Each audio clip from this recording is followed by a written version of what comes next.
Go on then. What do you mean, go on then? We're live, man. We're live. Are you ready, Ant? Are you ready? Because they can hear you. They can hear you. Hi, guys, and welcome to Grumpy Old Reds, where it finished Chelsea 2, Nottingham Forest 2, as the Reds take a massive point at Stamford Bridge. But should we have got more out of it? And are we safe or are we not? There's so much to cover off. Let's get into it. Welcome to Grumpy Old Reds.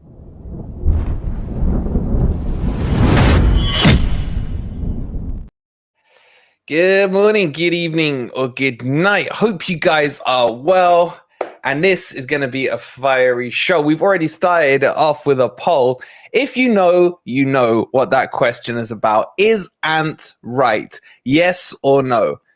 Those of you who know just before people vote on that, right?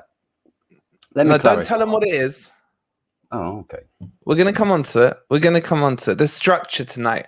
For once, there is structure, right? But if you were here earlier for the watch along, you'll already know exactly what that question is. And believe you me, we will be covering it off. Good to see you, Martin. Hope you're well, bud. Who else we got in the chat? We got loads of you streaming in. Please do hit that like button if you haven't already. Don't worry, Ez is still doing his makeup and he will be coming on shortly. Ez is going to be here. Dino is otherwise engaged, unfortunately. We will also be doing an open mic and getting your guys on to get your views and your thoughts on the game from yesterday. What is the question, says Owen? Well, ask Rachel. Rachel knows. She's in the chat. I see Rachel. Hope you're well, Rachel.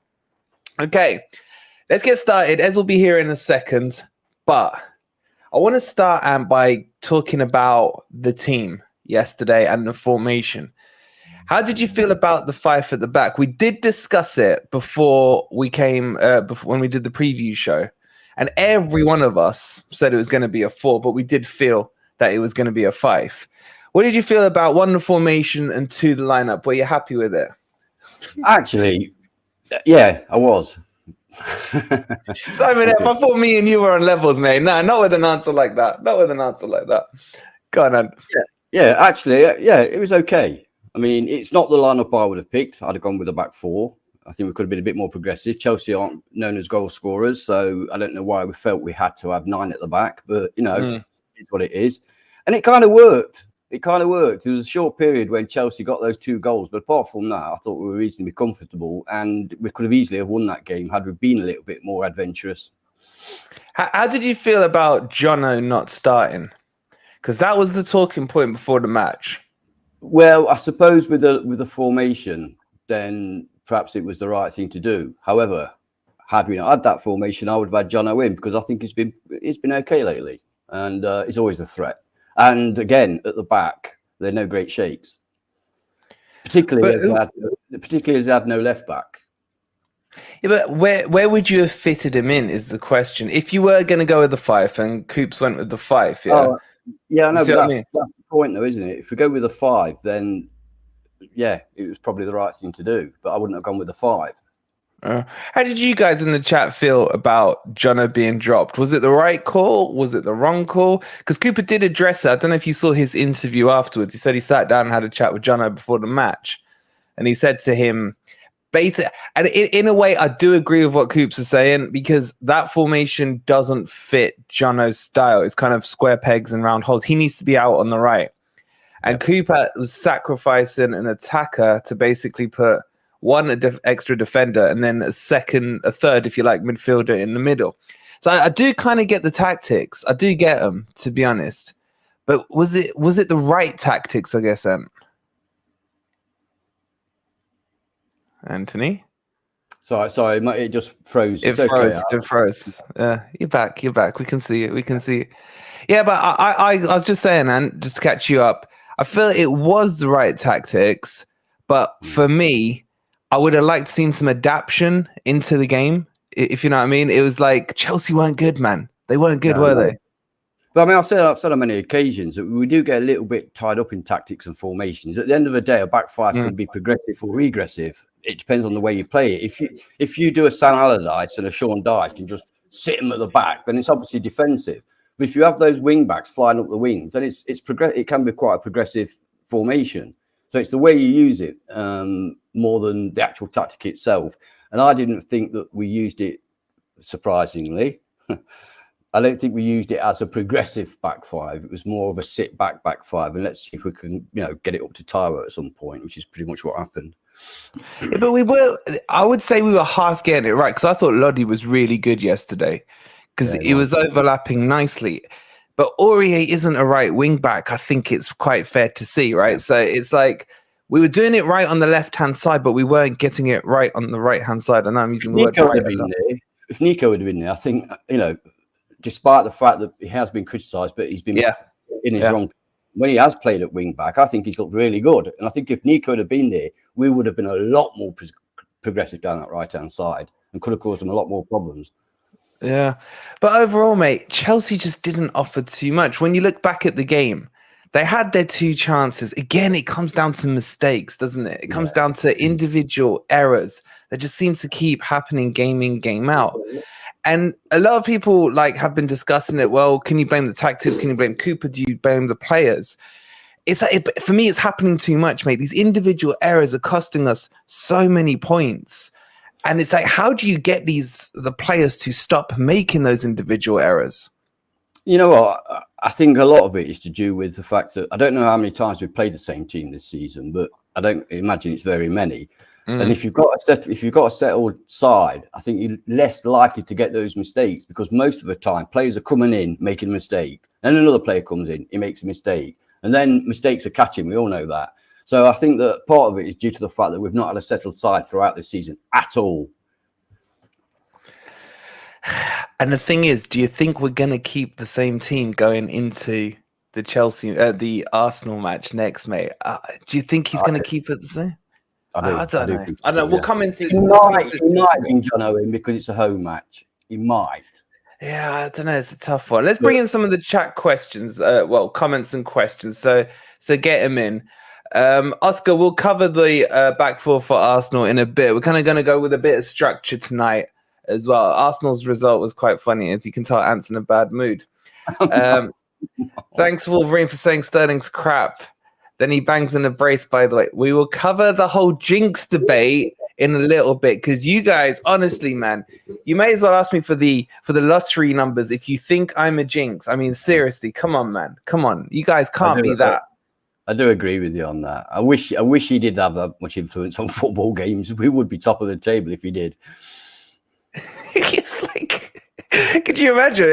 So, look at the Predictor League, right? If anyone you should listen to, I hate to say it would be Twist of Fate, right? He's miles ahead of everyone in the Predictor League. And you know why? Don't you? He does like the Moneyball version of Predictor League. He does the percentages. If they're at home and they've won that many, and he does it quite logically and sensibly, and it's the right way to do it, rather than do it emotionally. Yeah. And what time did you call this, mate? Yeah. Sorry, guys. How you doing? Good. How are you, bud? I'm okay. See you. Alhamdulillah. I'm fading. At least apologise to the chat as well, mate. Say sorry, chat. Sorry, chat. There's been that many tears in the chat tonight, because they thought you weren't going to be on. It's been embarrassing. Yeah. Okay. Someone actually did ask, "Where's Ezendino?" Yeah, so I'm surprised they noticed. Yeah. So we banned them. I'm sure you kept him entertained. I'm sure you did. As we've just been talking about the lineup and the formation, mate. From your perspective, because if I remember rightly, you said as well back four for the game yesterday. Yeah, I would have. Yeah. Did you understand it? Did you understand it though? No, I was going to ask you. Well, how did you read that formation? Because it baffled me. So I saw it as like a 3-5-1-1, if anything. But with probably Danilo having a more advanced role out of a midfield three. But yeah, I thought if Yatesy was a doubt, then he would definitely go for a back three. I think we kind of touched on that. That would probably be likely what he'd go for, and it'd more likely be Bolly instead of Worrell. But we'll go back to Worrell because I think certainly first half was probably his best performance of the season so far. But yeah, I was a bit confused with how the midfield looked. But overall, on that first half display, I thought we were comfortable. To be honest, I didn't see them as a threat at all, and I thought we for first time in a long time, and I've criticised us a lot about this, how we couldn't string 2 passes together. When we did get hold of a ball, we did hold on to it. We did pass it around the back. We did make a few inceptions through their half. There was good transitions of play. And I thought we were comfortable and well worthy of our 1-0 lead going into that half-time break. But the formation was confusing. But it seemed to do the job as far as I'm concerned. I don't know how you guys read it. Yeah, quite similar to that. Look, I said to you boys before the match, I said it on stream. Low block football is probably going to be the way against Chelsea. They struggled to break down that style of play. Yeah, it's not going to be. I thought it was more open than I was expecting. I did not expect 4 goals in the game. I thought 1-1 would be tops on the game. But overall, I understand it. I actually think Cooper's style is better suited to the top half of the table, as in playing against them. Yeah. Just because it frustrates them, it causes them a few issues. You can sometimes see the fan base, if it's away from home, getting a bit frustrated as well. But the problem is he's not versatile in it. So it's that for them and it's that for the Southamptons, etc.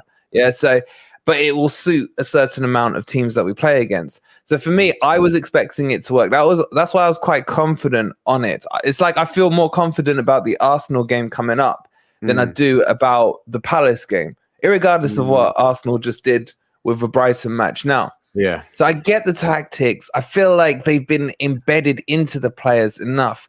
I just feel it's still too deep. It's still too deep. But what I do like, and I want to talk about him, and I want your opinion on Mr. Red Hot right now, is Iwanyi, man. He's performing. We called him out before the match, remembering back to the Chelsea match at the City Ground and how he really bullied, I think it was Aspilicueta that night and Silva that night as well. And I expected a similar performance from him. And I think we got a better performance from him than we did at the City Ground, man. I thought he was immense yesterday, Ant. Yeah, he did. Obviously, he played well, and it just shows you how much we've missed him those months that he wasn't with us. I think it could have again. I'm quite certain we would have had more points now had he been available. Agreed.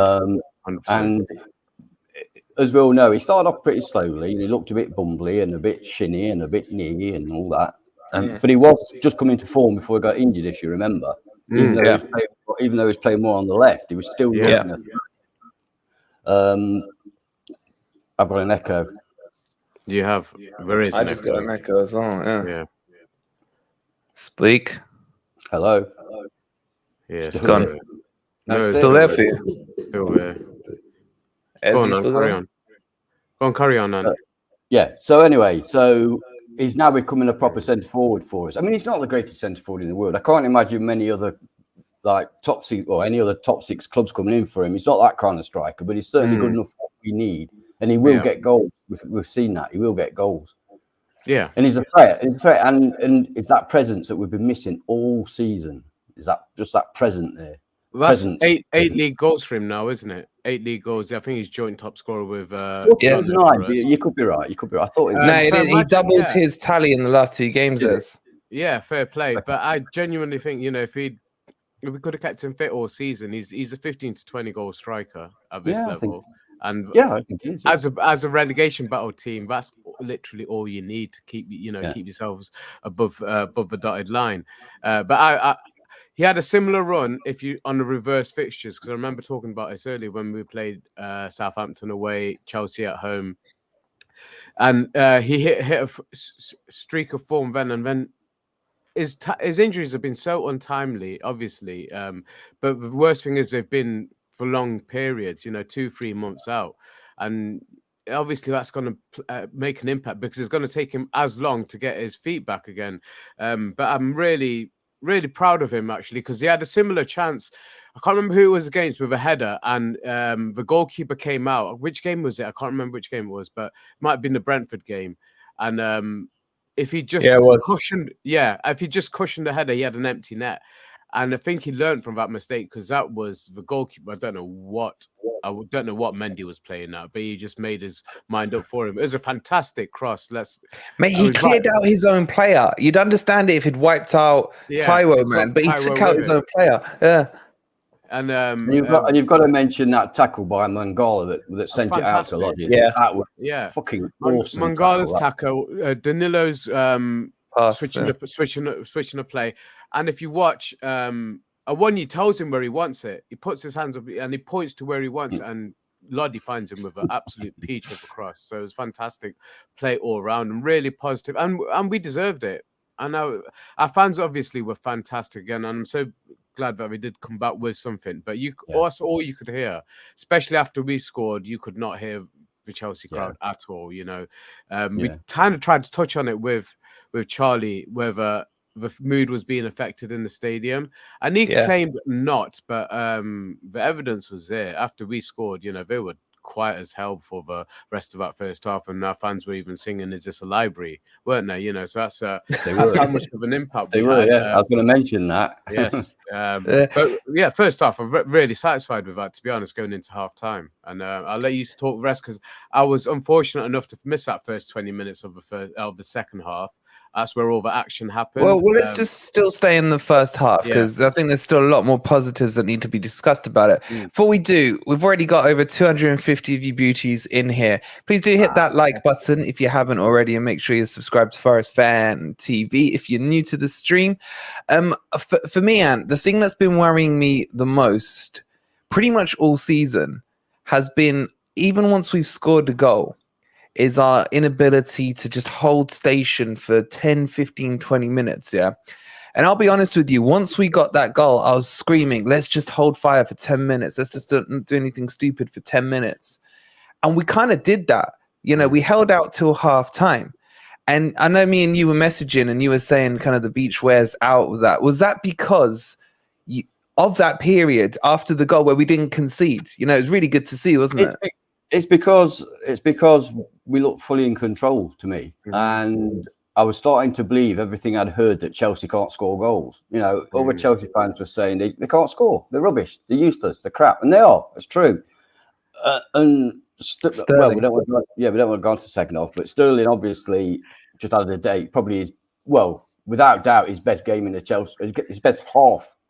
Anyway, because the first half he was like the rest of them, they were absent. And it was easy. It reminded me very much of the Brentford game, because again, we were okay. They had the vast majority of possession. We expect that, but we looked controlled, and some of the passing at the back was really good. It was really good, wasn't it? Yeah, really good. Yeah, it was proper. Exactly what Wolverine said. Controlled passing. Yeah, you know, it was. And that was after we scored the goal. We did exactly what we should have done against Southampton after we scored. We just kept hold of the ball. Yeah, and we just kind of because it was a really good tempo. That first half was fantastic. I thought it was a really good paced game. Good tackles going in. There's a lot of blood and thunder. You always get that when you got Yatesy in the midfield. You know, there'll be a few tackles going in. We did well not to pick up any yellow cards in that first half, to be fair.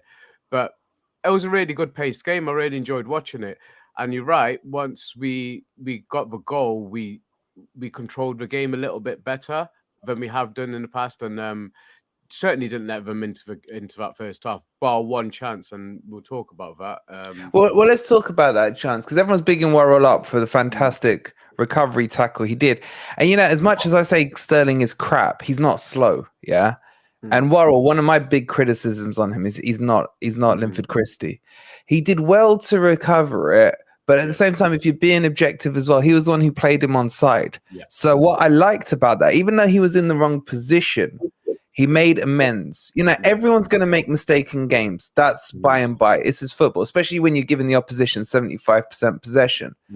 But I don't mind mistakes when the person who's committed that mistake tries to recover their error. I remember back, do you remember it at the, was it against Bournemouth, when Lingard slices the ball back to them and they scored the goal and he hasn't even bothered to go and recover? That's where I lost my patience with it. It's either that or Fulham. At least with Worrell, what you're seeing, and I think he's learning, and this is all I've wanted from him, is learn from Felipe, man, and Niakate, these absolute monsters around you. And I think they're going to help and improve him, man. So yes, although... Gone. No, I was going to say, you're absolutely right. That you do see quite often, and it's wrong, but you do see quite often when a player tries to play offside or whatever, and he gives up. Yeah. And it's so annoying because even if you're not going to get there, you can at least perhaps affect the shot by being in proximity. Do you know what I mean?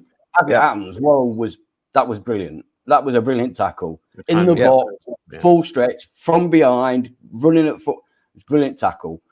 But like I say, even if you don't get there, it annoys me when players think, well, I'm not going to get this, so I'm not going to bother. Because your presence there will actually make that player think what he's got to do. And that was really good by him. Yes, he may have been at fault for the offside, but he more than made up for it, in my opinion.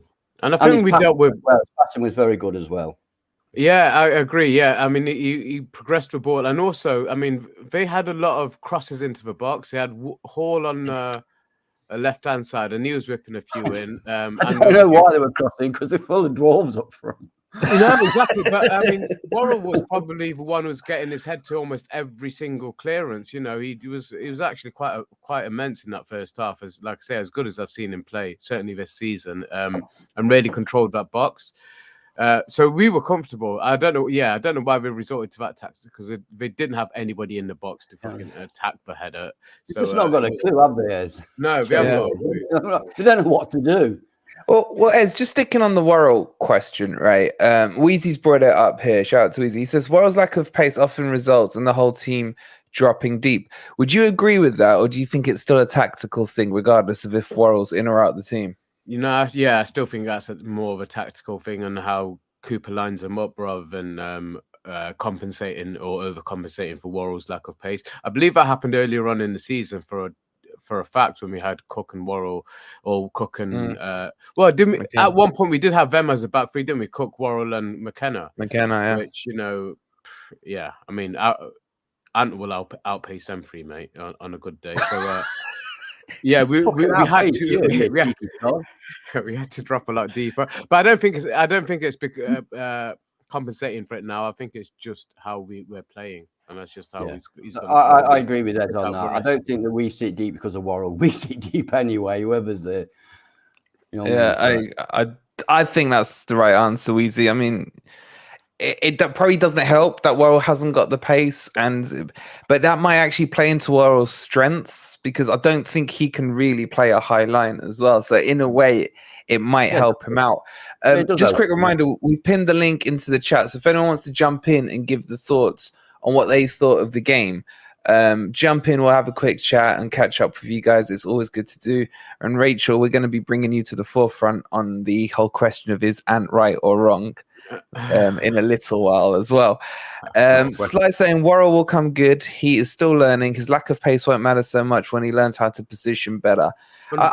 Listen, I still don't think he's Premier League level. He's never going to be prime Maldini. But if he's improving and getting better, because that's progress I haven't seen for months, and now we're seeing it. I'm more than happy. Yeah, I mean, I think he could be Premier League level, but you're talking low Premier League level. Yeah. Excuse me. Well, there are worse defenders than Worrell that play in the Premier League. Yeah. I know. But if you're looking, if you want to start moving up the table and looking at Europe stuff like that, then no. That's what I'm saying. Exactly.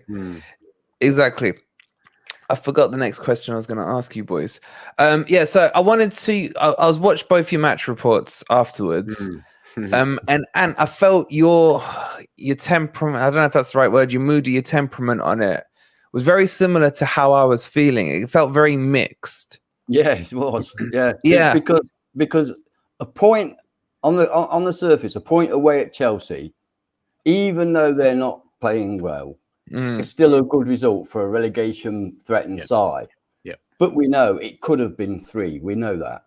So yes, there was a mixture of emotion. I started off like that because that's how I felt. I thought, I don't know whether I'm happy or not. I really don't. I guess we'll know at the end of the season.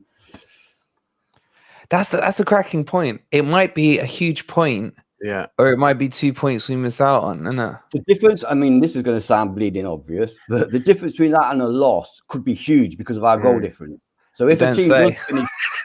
But, you know, you have to discuss these things. No, because our goal difference is so bad that if a team finishes level with us, we're fucked. So that extra point is like it's like negating the goal difference, if you know what I mean. Yeah. So yeah, as for me, it would have felt bigger if Leeds hadn't fluked that second goal against Newcastle. I felt there was going to be one of those results this weekend. Yeah, I'm glad they didn't win. They could have won, to be honest. But I'm happy. I'm like, I was happy and really mixed. And it's like, well, maybe we just see where it settles at the end of the season with that point. You know, what were you thinking? I'm just more disappointed because I'm convinced if we'd held on and won that game, that's us safe. Because expecting these teams to get 2 wins in a row in the last few fixtures is a lot to ask, and I just think that would have been us done and dusted and literally ready to book our holidays. But that's the annoyance for me because I believe we could have done that, and it wasn't so much them breaking through us; it's us making mistakes and being a little bit off the pace. Especially, I mean, for first goal, for example, you know, they've a simple 1-2, and we've not followed the run, you know, and he's got an easy cross into the box, and the one you should have gone with his man as well. So those mistakes that led to the goals, but they were our mistakes; they were easily preventable. Chelsea weren't capable of creating a beautiful goal, were they? Let's face it. No, you know what I mean? no. It had to be a mistake. You know? Had to be a mistake. And that's where it's that underbelly which has cost us so many points from leading positions this season. It's ridiculous. Nearly 30 points now we've lost from leading positions. Crazy, isn't it? 27, 28, 29 points that we've lost. And, you know, if you hold on to half of those or a third of those, we're safe. You know, or just 3 of them. So it's I go back to Everton. That point of view, you know, really is. I go back to Everton away. It's still that's the one for me that worries me the most. But I want to get onto the individual performance. I know Randoms is asking about MG Dub. We'll come on to him in a second. There was for me a couple of performances that were below par, especially from some players that have been Mr. Reliables, in my opinion.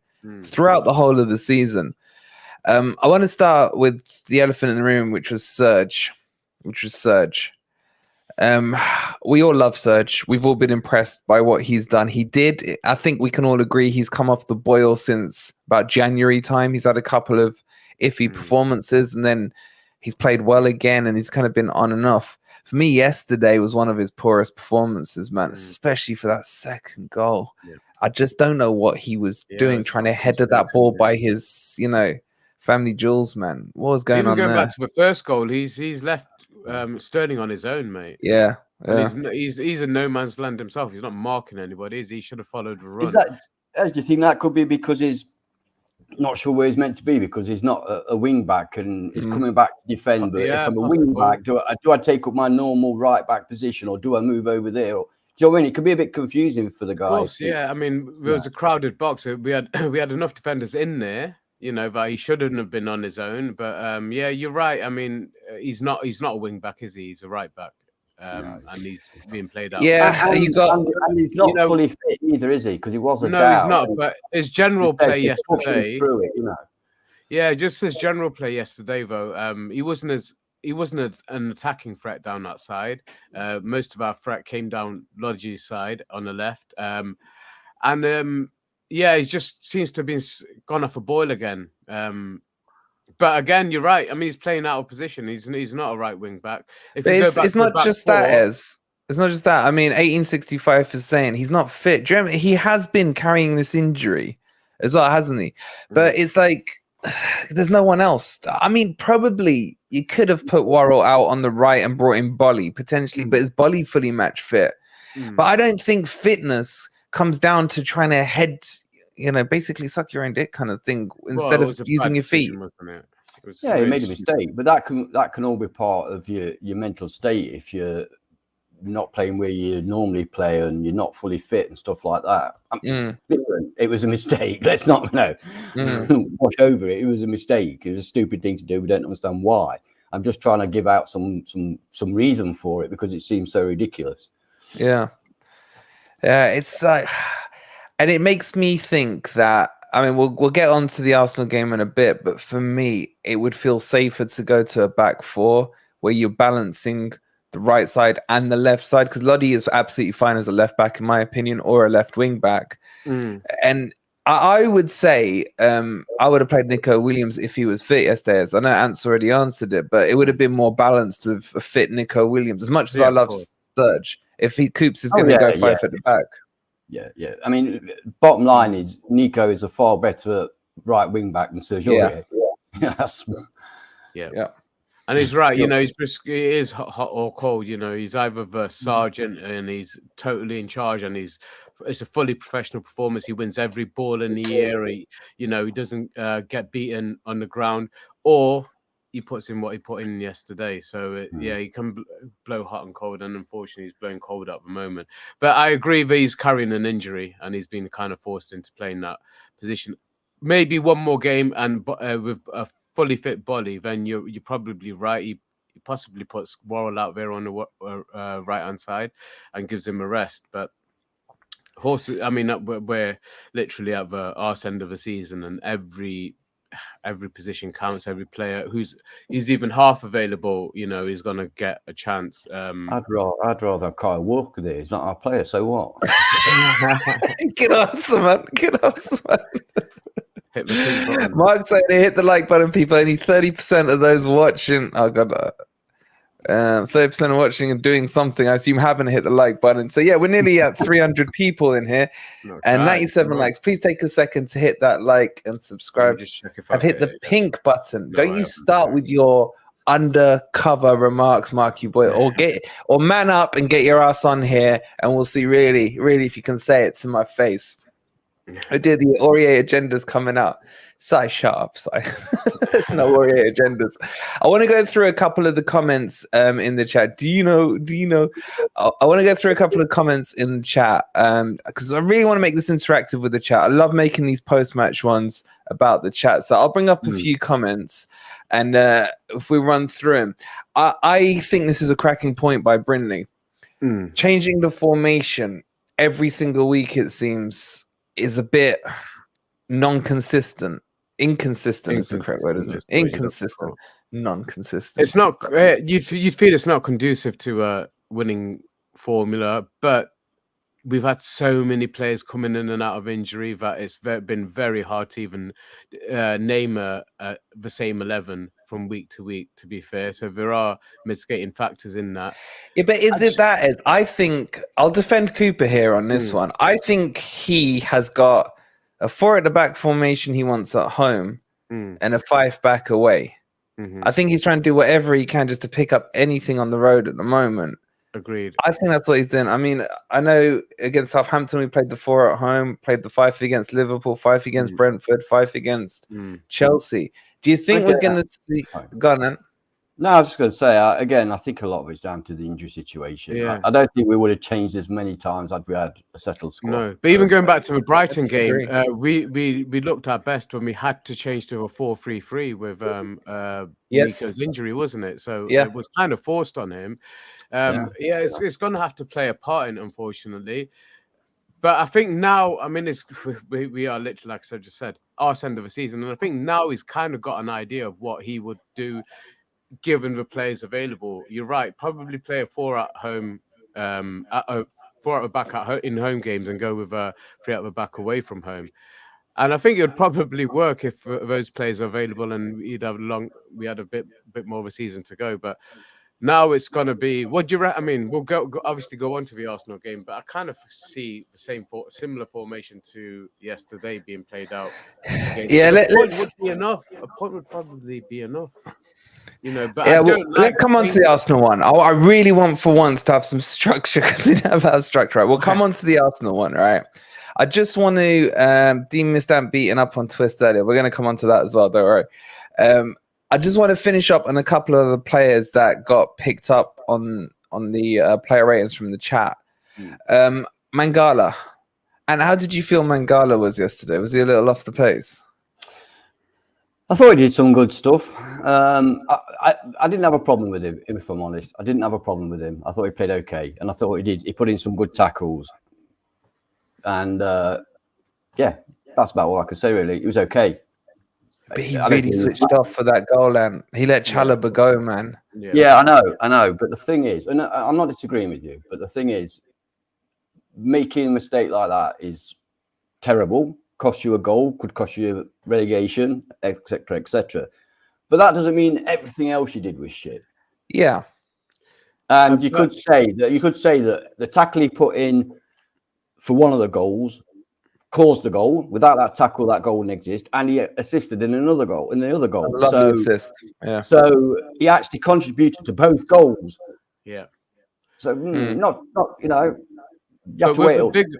With a bigger picture, do you think the concern really isn't the individual performances, but as a team, how we're coming out in the second half? That's happened in a couple of games now where go back to Southampton game, you know, they came out all guns blazing that second half, scored a goal within minutes, and we look half asleep coming out, and that same thing happened again yesterday. Yeah. So is it more of a problem with how we're setting up? I don't know what he's saying to him at halftime or why it's turning like that, but teams are coming at us and we don't have a response, you know. So that's as much to do with conceding the goals as any individual errors, in my opinion. Yeah. Don't start saying it. Don't start on that yet. I know it's just been frustrating because we did it against Liverpool, we did it against Southampton, and now we've done it against Chelsea. It's like you almost want, like what me and Ant was saying earlier, like the 10 minutes after a goal. Yeah. I think he needs to be saying that to them at half time. Keep your heads for 10 minutes, especially when we were 1-0 up. Let the crowd turn on the Chelsea boys. It's not going to take much, man. Stamford Bridge is so toxic right now. You know, they were chanting. Charlie was telling us they were chanting, we're staying up after they beat Bournemouth. Yeah, that's how sarcastic and toxic it's got. Yeah. So I think 10 minutes into that second half, had we held it steady, we would have been, you know, halfway there, so to speak. Yeah, but come on, let's be fair here, right? Every single manager that's ever took charge of a football team at halftime, or if you're in the lead at halftime, or you whatever, will say, keep it quiet for the first 10 minutes of the second half or the first 15 minutes. I have no doubt whatsoever that Steve Cooper said to those players, right, do not make any mistakes in that first 15 minutes, keep it tight, and once the game opens up, you can perhaps move up the pitch. The players then don't do it. Yeah, but Ant, my point is, it's happened in the last 3 or 4 games. I'm not disagreeing with anything you're saying. Yeah. Well, apart from the fact that I am sure that Steve Cooper didn't say, right then, lads. I'm not saying he's up 5 minutes in. I'm saying there's got to be something they can do to address it, because it's not like we get ripped a new one by a messy, mazy run or something. It's switching off. For me, that was Mangala switching off for that first goal. Yeah. There's got to be a way, a message can be nailed into those players. Communicate. Don't make the stupid mistakes, you know? Yeah, but I mean, it's not that easy, is it? Human brain. I know. You can tell a player over and over and over again, do that or don't do that, and you'll see he'll still fucking do it. Yeah, I know. But we've got to cut out these sloppy mistakes, because they are our mistakes. That's why you get better players. Sorry, but that's why you get better players. Players that don't do switch off. Players that don't make mistakes.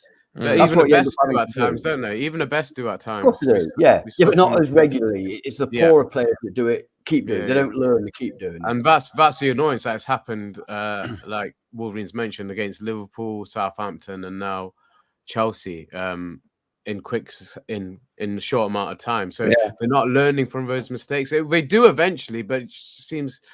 Look earlier in the season when it was, I mean, it was a bit bog off yesterday or whenever it was, but look earlier in the season, what we kept saying, they let one goal in and then they immediately let another one in. Why don't they learn? You've let one in, be solid. But they were, how long did that take to get that out of the system? And that's the major difference, and that's the positive for me. That we've all seen their heads go down as soon as that happens, and literally go down, you know, and they're shouting at each other, pointing fingers. I haven't seen that in the last few games. I've seen them roll their sleeves up and go for it again. And obviously, we've got the equaliser pretty soon after they got their they went into the lead, and we managed to hold on. I think if we. I do believe certain substitutions should be made sooner, but we'll go on to that. But we'll talk about that. That for me is a minus point on Cooper. I'm just glad we finished with 11 players on the pitch first. Well, no more injuries. Yeah, we didn't pick up one yesterday, did we? Well, I mean, the last two games or whatever, we've made all our subs and ended up with 10 men on the ready pitch. Yeah, it's crazy. Just a massive shout out to Nottingham Now and Then for gifting a sub, and congratulations to Josh for getting that membership. Josh, make sure you show the legend Nottingham now and then some subs. And we've got basically 300 of you lovely Forest fans in here. Please make sure you've had a chance to hit the like button. And if you're new here, welcome. Come join us. Come have a chat with us. We got Stoney in the backstage. Makeup's looking spot on, buddy. We'll bring you on in just 2 seconds. And guys, do follow Nottingham Now and Ven's Instagram account. He's fantastic. Yes. Yeah, really. Yeah, do that. Yeah. That's when Ant learns about all his Forest history, which we'll talk about in a minute as well. All right, let's bring Stoney on, man. Let's have a quick chat with Stoney. Is it still Stoney? Has he still got? Has he changed his name again? I don't know, but he's got an echo. All right, Stoney. Oh, we got an echo. Yeah, good. No, okay, that's what you're on, mate. Hey, Bird, how are you? Hey. I'm doing all right. Yeah, I'm a bit annoyed after yesterday, but we move. In chat yesterday, I think I was one of the most harsh people because I was just fuming that we dropped 3. I feel like we dropped 3 points when we should have attacked the game, but yeah, those extra 2 points would have seen us on the beach, wouldn't they? We would have been definitely hosed, and that is a frustration. But overall, you would have taken a point away from home before the game, surely. Before the game, yeah, it's an away point, but you get that feeling after the game that there's just so many things that we could have done differently, and if we'd just done them, we would have had 3 points and been on the beach. Yeah, I'm with you. I know how you're feeling, yeah, but what made me feel better today was, let me ask you this, right? At 1-0 up, that's the highest peak of where you're like, yes, 3 points coming in, yeah? But if I paused the game, if I had that remote control that could pause time, just after Sterling, who is still a crap player, by the way, we'll get on to him in a minute, right? Had scored the second goal, yeah, and we'd gone 2-1 down, yeah? At that stage, would you have been happy to take a point? Yeah, I mean, yeah, but you would have done at that point when we come in when the second half just started. It's just, why didn't we just attack the game? Chelsea were on the back foot, being crap all game. Attack. Why did we attack? Why in the last when we went 2-2? Why did we stop attacking and sit for the draw when we could have taken it to the throats and got 3 points? Like, I mean, past my bedtime. Yeah, maybe. But yeah, the frustration. I lived it with you, man. I lived it with you. It's Stoney. I mean, you're still young. You're only a year or two younger than me. Yeah? So you'll learn in the next year or two the experiences, and the old fart Ez will be able to tell you. I mean, Ez, how many roller coasters have we been on, man, over the years? This is just a typical Forest thing. You get used to it as a Forest fan. But let's just say it's coming, but it's still hard to get used to, isn't it? It's like you'd love to have a boring 3-0, yeah. But isn't that part of the appeal of Forest? Yeah, in a way, isn't it more satisfying? Wasn't used to it when we went 42 games unbeaten, mate. I thought there was a ghost chatting. I was like, where's that sound coming from? Yeah, but because me and Stoney are teens and lower 20s, yeah, we didn't see that 42. I genuinely didn't see the 42 or one. But Ant, did you like it when I slapped that to his face today? Yeah, it was good. It was good. Yeah, no comeback to that one. Something that they will never, ever, ever do. I'll tell you that now. Exactly. And all he has to hold on to is they ended Arsenal's run of it. But anyway, yeah. So Stoney, expect it to carry on, man, is what my message would be to you. Yeah. And in a way, when you look back at it at the end of the season, it's like last year, right? If you look at last year, yeah, if anyone could offer you promotion, the most satisfying way is always going to be playoffs. Yeah, yes, it's going to age you. Yes, it's going to kill you. Yeah, but it's better than doing it how Fulham did, isn't it? Just walk the league and get away with it. You know what I'm saying? So if you know it's guaranteed, and this is my message, is like, if we know safety is guaranteed this year, when you look back at it, you'll be like, at least every match meant stuff. Look at Fulham. They stopped playing about 4 or 5 weeks ago. Yeah? Whereas everything means something to us right now. And that's what it means to be a Forest fan, man, to have that pain, because it makes the happiness so much so much better. Does that make any kind of sense? What? I mean, all I can say is last time we got relegated, we were done by March, weren't we? We weren't still in it with three games to go.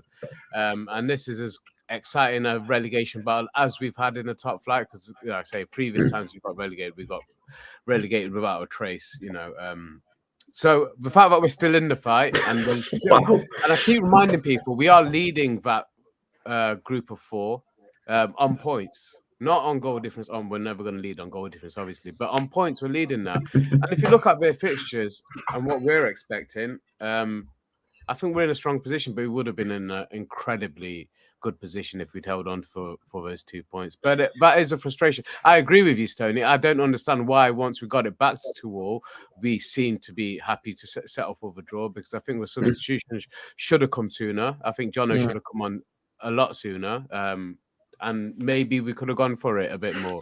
But he seemed to be happy and settled, and that's probably a bit frustrating from that point of view. Just to put this to bed, I'm about 10 years older than Wolverine, so I'm 31. Well, and in those 10 extra years you've had on me, right? I do want to know the answer to this question, right? When we were going on the 42-game winning streak and all that, right? Yeah. Was it how, like how, I think I saw Sai saying it in the comments, it must be boring to be a Man City fan. Was it ever like that as a Forest fan, or was it just... No, I tell you what, we honestly did not believe we could be beaten. Every single game. I remember we were playing Aston Villa, and I think we were down 1-0. And we were just saying, we've seen it all before, we've seen it all before. And we went on to win 2-1, there's little. It's like, anytime a team went ahead of us, we've seen it all before. Never bothered us, because we knew we'd just come back. Yeah. And when we lost 1-0 at home to Brighton, and Robbo missed a penalty, and Brighton were rock bottom of the table at the time. Seriously? Yeah. And we came out of the ground, and I swear to God, my exact words to my mate was, "Fucking hell, that's what it's like to lose." Hey, what's your language? Just very quickly, Crypto, thank you so much for the 79, buddy. 42 games unbeaten. Shout out to Crypto, mate. Massive shout out to Crypto. Stoney, let me ask you this, Stoney, right? Would you want to see a 42 game I know it's an Ant style dumb question here, yeah? But is that something you would like to experience, or do you like the roller coasters? Yeah, in a weird way, are you addicted to the pain and suffering you have to go through to get the good times, man? Sorry. Just before he puts in, I made a mistake. That was our 3-year unbeaten at home game. Yeah. 3 years unbeaten at home. We actually lost 2-0 away to Liverpool when we lost the 42. Yeah. But we went 3 years unbeaten at home, and it was Brighton that we lost. Sorry, just to correct that. Fair enough.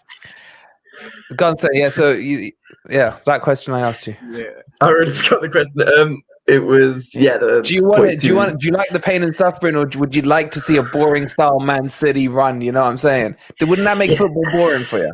It does, and it's something I don't get when a bunch of people say, "Oh, I don't support a team, but if I was going to support a team, I'd support Man City." Why? Yeah. Why would you want to support the best team that's considered? Yeah, but that's the boring part. That's so boring. I want to. I don't know what winning is, mate. Why would you want to support the most boring team in the league? Like, it's just there's no entertainment. There's no point watching football. All right, so we've got a few in the back chat, so I'm going to ask you a question here, right? As things stand now, yeah. We've still got obviously Leicester Leicester are playing Liverpool tomorrow. But we're out of the relegation zone. We got a 3-point gap to Leeds, 2-point gap, I believe, to Everton. Are we safe? Can we do it? What do you think? How are you feeling right now? Or are you worried about the 2 points dropped at Chelsea? I am. I feel like those would have guaranteed us, and I don't see any points from Crystal Palace or Arsenal, but could happen, but I don't see it. Okay, do you see Leeds or Everton or Leicester getting any points? I definitely don't see Leicester getting more than us, at least, so I don't think they'll go ahead of us. Their fixtures are awful. I think Leeds maybe, but I think the one thing that we've got in our favour now is everyone else's fixtures down the bottom are quite as bad as ours. So it could be. I think we. If I was going to give you an answer now, I'd say we're staying up. Go Okay, on. but based on no more points. Yeah. Yeah. Yeah. You don't think we're going to get anything? Can I just say that I've said this many, many times. It's almost redundant looking at the fixtures. I mean, Everton went to Brighton and won 5-1. Says it all, doesn't it? You just True don't with know. Man City beat Liverpool early in the season. Yeah, Yeah, true. so- Could happen. Exactly. So I'm saying here, Stoney. All right, Stoney, ride the roller coaster, see where it takes us. Yeah. Let's see what happens against Arsenal, mate. Yeah. So thank you for coming on. I know it's only short, but there's a couple more waiting in the back chat, so I want to Yeah. make sure everyone Thank you gets a for your chance time, on man. Yes, Stoney. no Okay, worries. have you on as well as Bud? I probably won't be on for a good few weeks now because I've got some exams coming up. But Oh, Yeah. Fuck them. No, I've got my GCSEs coming up Forest as well, first, mate. I've mate. got to Yeah. start concentrating on those. Yeah. yeah, Well, no, seriously, get your head down, get your studying I will. done. Yeah. We all love I'll- football. Good but luck with there's- this, mate. Good luck. There's some Thank you. things that are a Thank lot you. more important. Yeah. So Yeah. all the best. Good luck with it. Yeah. Thank Cheers, you. bud. See ya. Oh crap! later. Wrong button. Wrong button. Wrong button. There we go. Yeah. It's good. You know what? I always love hearing from the youth. One, because it puts me in touch with a similar age bracket, but also, all right, sorry. I know. But also, it does. You know, it's interesting to see what they see as Forest compared to what we see as Forest, because we've all got different generations and different eras of what we've seen in Forest. Yeah. But we've all got stories of some heartache, some great days, some pain, and some everything else. You know, so it's an interesting one. But speaking of different eras of Forest, here comes another person with a bit of an era himself, man. Let's bring him on. Let me find my buttons again. Oh shit! Wrong button. Sorry. There we go. Oh, you need to keep switching. Marky boy, how are you, bud? How you doing, mate? I'm great, lads. How are you? Yeah, Good man. good, man. Good, mate. Good. Yeah, you're from the youth era as well, Marky boy. So you can so- relate with Stoney. I've just got a message for Stoney. Make sure you concentrate on your exams, mate. Because when I was at school and just about to settle my GCSEs, I You went liar. to the Forest play in Munich. Took my textbooks in my Adidas bag with me, with all good intention that I was going to be revising while I was away. And then I got back at 5 o'clock on the Saturday morning after going to the European Cup final, and my first exam was on the Monday morning. And although I wouldn't change it for anything, I didn't do very That's it well though, in my innit? exams because of That's that. it. That's it. That's I it. did college. No. I That's did it. college for a year to sort some proper qualifications out. Oh, bless you. Yeah, but that memory, that European Cup final is there forever. Yeah. I'm not saying don't do your exams and go to football. I'm not saying No. Mark's advice is right. The only thing is, he's telling a little fib. He called him GCSEs. There's no way they were called Never did GCSE in your They time, were bro. GCSEs O because levels. they were GCSEs because I didn't even fucking take my books because I knew there was no GCSEs. way. Yeah, I think they just come in. Not Wait, long so what before were O levels? mine started. What? What were O levels? then? GCSEs had just come in not long before I got over like an age to take exams. Oh, Mark, you're 21 as well, then, mate. Yeah. Yeah, okay. I guess only Ant who had O levels and all that crap, man. Yeah, and A levels. Yeah. No, it was O levels. I wasn't going to call him out, but I was thinking, I was actually too young to be doing my O levels, but that's what I would have been doing in a couple of years' time. Right? And I'm thinking, I'm not going to call him out, but that's a bit weird. As soon as I heard GCSEs, I was like, he ain't 21, man. I ain't letting that one slide. Anyway, Marky, thoughts on yesterday, mate?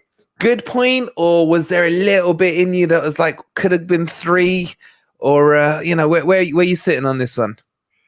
I think my point of view changed throughout the match because it's a bit like the Brentford game where we went ahead, and when you look at all the stats, probably we didn't deserve to be in front. But I've watched a few Chelsea match vlogs today, and some of the way they were describing it was that they weren't doing anything, and every time we went forward, it looked like we were capable of doing something. So they definitely saw that we had a threat.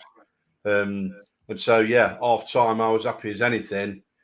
But then it soon went downhill, you know, just after you put that Jono top on, you took the Cooper top off. And then they went 2-1 up. I thought, that's it now. Oh my God, man. You're going to add another jinx to my name now. Seriously. Get in line, mate. No, but I think, you know, we've shown the last few games that we can come from behind, whereas before we'd have just capitulated and I love coming from behind another myself. 3 or 4. It's a real achievement. Sorry, but we're being silly, Mark. We're being silly. Coming from behind. You really are 21, man.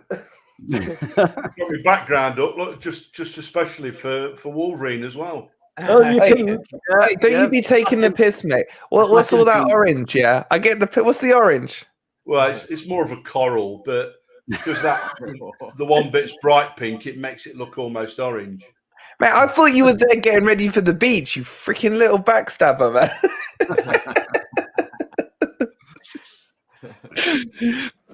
but Murky, what? So he's been naughty.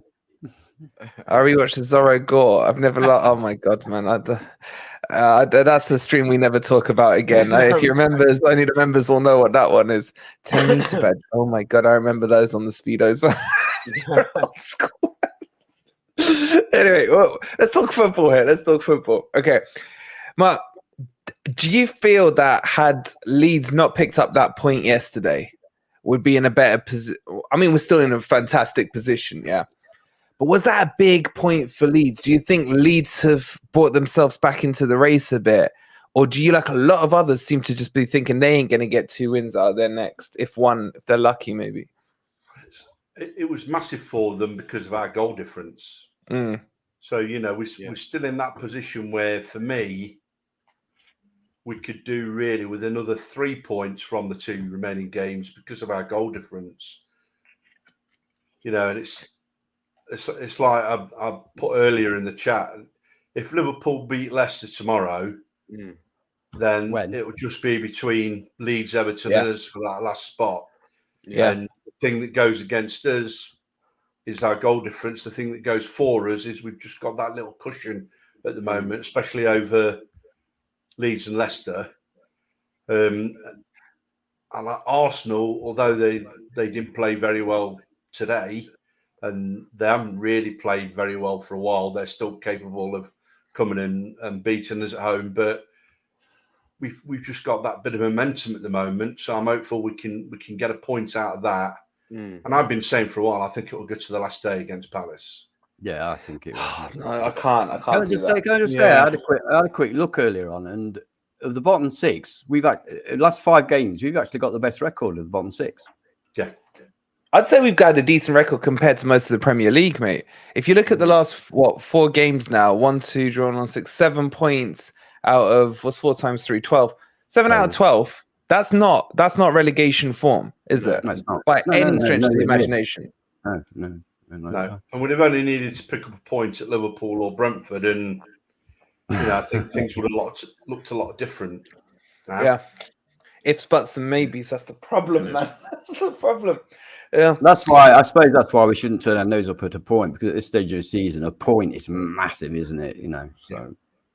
Yeah, I think that's what helped settle me last night. Is like I was lying there, still awake at 3 a.m, thinking, this, that, and the other. And I thought to myself, all right, if I look back to the Brentford game, I mean, again, we were winning, and then we go and choke it 2-1. For me, I'm sitting there thinking, if we got a point out of it, even though I still feel we could have won that game, you'd be sitting here thinking that point's huge.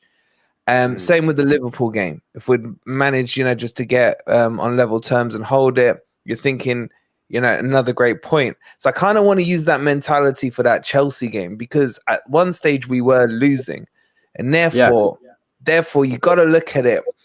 Yes, you can. I know we could have won. I know we could have pushed it. We'll talk about the substitutions and stuff once we've spoken to the guests. But you got to look at it in the positives right now because we've only got 2 games to go. Yeah, and it's just the 2-1 down. I don't know about you guys, but 2-1 down. I thought, here we go again. Here we go again. We've played well. Going to get Tesco FC, man. I really thought, at 2-1 down, we were probably going to lose because that's what we generally do. Yeah, no matter how well we've played, So I was just looking for him to bring Jono on as soon as possible after we went 2-1 down. Yeah, let me ask you about Jono. 1 second, though. Let me just give a quick shout out to Parachute with the 5. What is Swiss that? Francs. Swiss francs. Is that still Swiss francs? That's still a thing. Yeah. A drink for the oldies. Well, that doesn't include me, Parachute. So I will pass the donation on to the. Sod these kids, me and you. So thank you so much for the 5 Swiss francs. Thank you. Yeah, Mark, on Jono. Okay, let's talk about the substitutions here, right? Was it too late with the change for Jono? Would you have brought him on earlier? Yeah, and while Taiwo still had a few miles left in the legs, would have kept Taiwo on. Yeah, I wouldn't have straight swapped him. Yeah, I agree with you on that one. Who would you have taken off, Mark? At that point, when we went 2-1 down, we really, really needed to get back into the game. And so for me, Jono needed to come on as soon as possible. Whether or not he didn't think he was quite fit enough, because I heard him, say he might not be quite fit for the game, or whether he just had a plan in mind, because one of the things he keeps saying in all the post-match interviews recently is that, the players accepted the plan and stuck to it. And that's why we've been getting something out of games. Whereas before, they just obviously hadn't been sticking to the plan. Another thing he's been saying quite a lot recently as well is that this is not how I want us to play.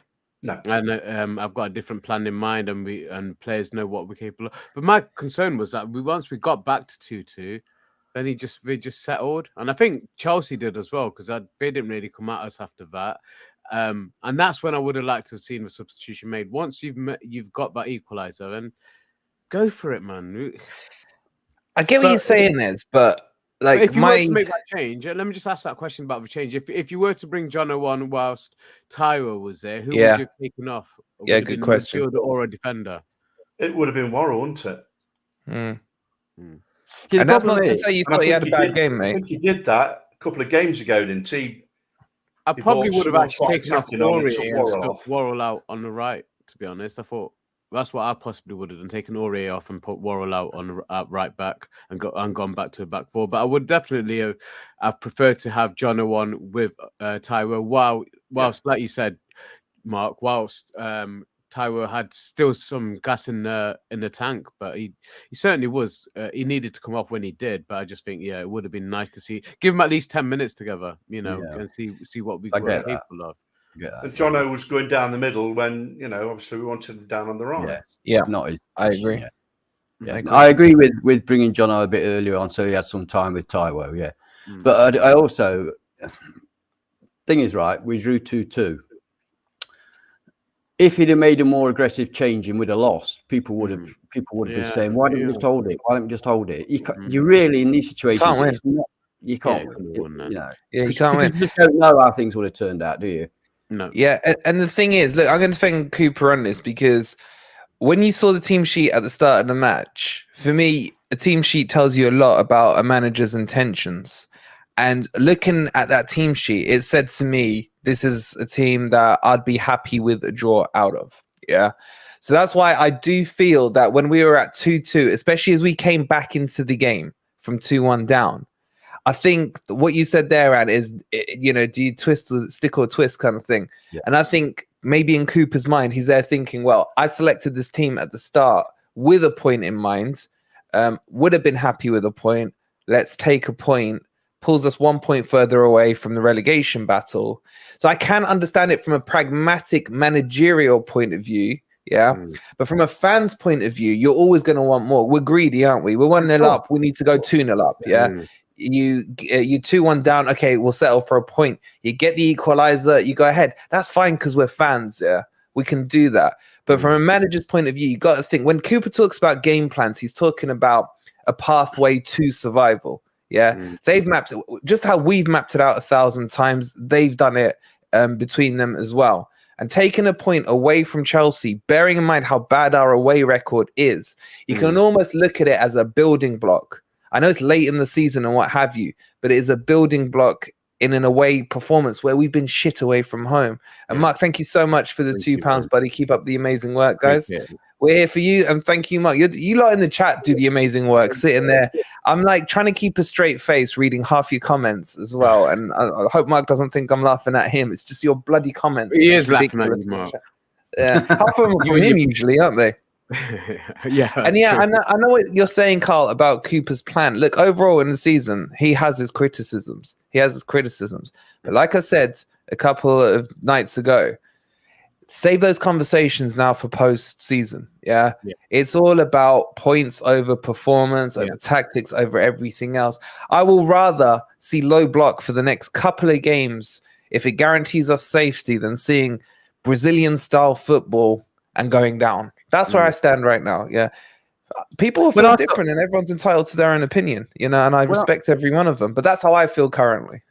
When I saw the team sheet, I just assumed that the plan was obviously to low block for the majority of the game and then bring Jono on as a match winner. That's how I think that he was thinking. Bring him on when we've secured, a point, if you like, and we're safe and we're looking good and they're tiring, then bring Jono on. But hopefully it would have been nice, as quite rightly points out, and you yourself, if Tyward could have been on at the same time. I think that's what could have done it for us. Yeah, we'll explain the poll in a minute. Don't worry yourselves about the poll too much. But Mark, question I want to ask you, and then we got Massey in the background who's been patiently waiting, so we'll bring him on as well. Everyone's talking about the MG Dub Jono connection. Yeah, in my opinion, a connection they're overlooking is the Jono Taiwo connection. I think Jono has been brilliant. Now, I criticized him heavily against, was it Chelsea? On the first leg, where was it Chelsea or the game before Chelsea? Where he didn't square it across. It was Chelsea game. Although I don't think that was as simple as you think. But no, but I'm still saying he wasn't looking up. Was the point? Now he's looking up, and there's a clear connection between him and Taiwo. So I think I love the connection between MG W and Jono. But there is one, in my opinion, developing. Do you see that connection between those two, Mark? Is that why you would have kept Taiwo on? Because of they were fantastic between them at Southampton, weren't they? Yeah, definitely. Because for me, I've always been a big Taiwo fan right from the start, and you can go back and look at the streams, and I used to say when he starts, he scores. Yeah, and even when it wasn't on top of his form, he was still getting a goal when we really needed him to. And like you say, before him and Jono had sort of got really used to each other. Jono was sort of cutting in and not seeing the right ball. And obviously we were calling him out for it. Yeah. But now I think it is developing, and there are those little different partnerships developing. And I think that's why we have been getting something out of recent games. I think maybe as well with Jono earlier on, he was used to being in a championship where he could take players on and score. And I think that he wasn't used to having to look for the players and play it across. He never needed to. He scored that many goals. That was his thing. Obviously, the Premiership's a different level. You can't do that. So you have to learn to look up and see if there's somebody in a better position. And he is learning that. But also, we didn't have a striker that could keep up with him. There was no way Surridge was going to keep up with him. No way Grabban was keeping up with him. And oh my God, I forgot his name. Our striker last season, Sam Surridge, Keenan Davis. Yeah, I couldn't see them keeping up with him. So to be honest, he had run of half a length of a pitch on his own. But Taiwo's got some pace about him, and he's definitely there's the better communication. Taiwo's come out of his shell, definitely. Like I said, I mean, even if you watch the first goal back, he's pointing to Lodgy exactly where he wants it, and he gets it there. Yeah. That's confidence. That's Chris Wood, man.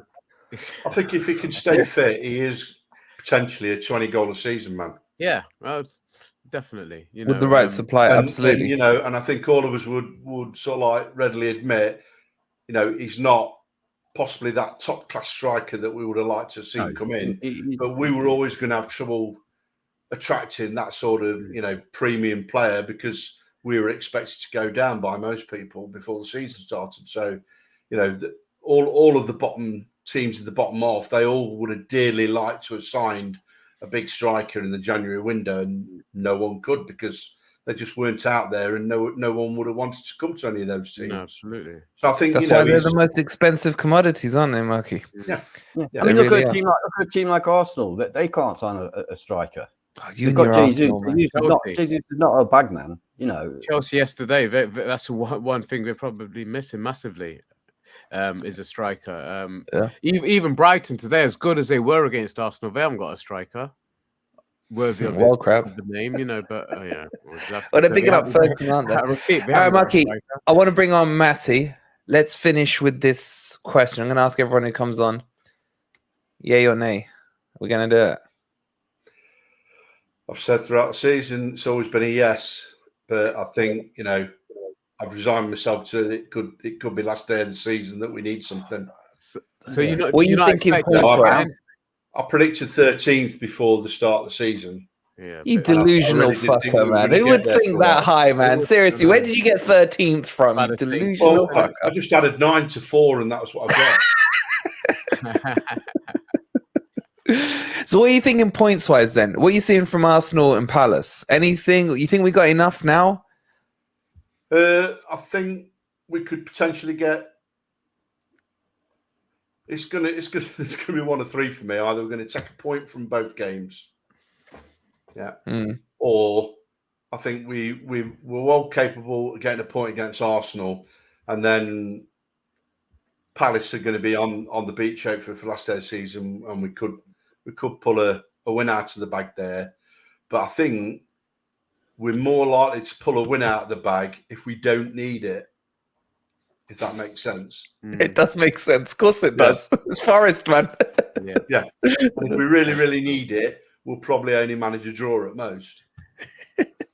Oh, shit. It's going to be a roller coaster 2 weeks. Thing is, Mark keeps saying, and I agree with him, that it's going to go down to the last day of the season. Well, it's all unless we beat Arsenal. No. Then it will be going to the last day of the season. We still won't be mathematically safe. No, you lot are all wrong. You're all wrong. Depending on what the teams do. But yeah. If Leeds and Leicester lose their next two games, if Leeds and Leicester lose their next weekend games, we're not. If we got a draw at Arsenal, sorry. All right, sorry, I'll let you off. You're right. We're 4 points above Leicester, aren't we? 4 points above Leicester, 3 against. It's that goal difference, man. It's that godforsaken goal difference that's going to haunt us. It really is, isn't it?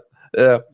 Mark, as always, it's been a pleasure having you on, buddy. I know Matty's been waiting patiently there. We'll talk again after we beat Arsenal. Yeah, up the Forest. Up the Forest, mate. Good to see you, bud. Cheers, Marky. And let's bring on Matty. Thank you for waiting so patiently, bud. How are you? Matty with the Mikey. Yeah. I'm great, thank you. I'm very happy after yesterday, I'll be honest. Good. All right, I want to hear why. I wasn't expecting it. As soon as that first goal was scored, I thought they were about to score 5. So I was very happy with that. Who stood out for you yesterday? Was it Taiwo, or did you see any other good performances? Taiwo.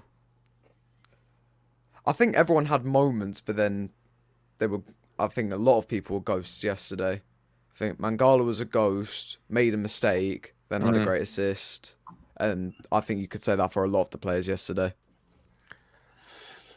Yeah, it's tight. Why are people in our chat so ageist? They're either ageist against me or they're ageist against our guests because they're young. Look, Eddie. Yeah, I love you, Eddie. But grow a pair like Matty's got. Yeah, come on and articulate your points, Eddie. Yeah, with your stocks. Balls that dropped and a day come on.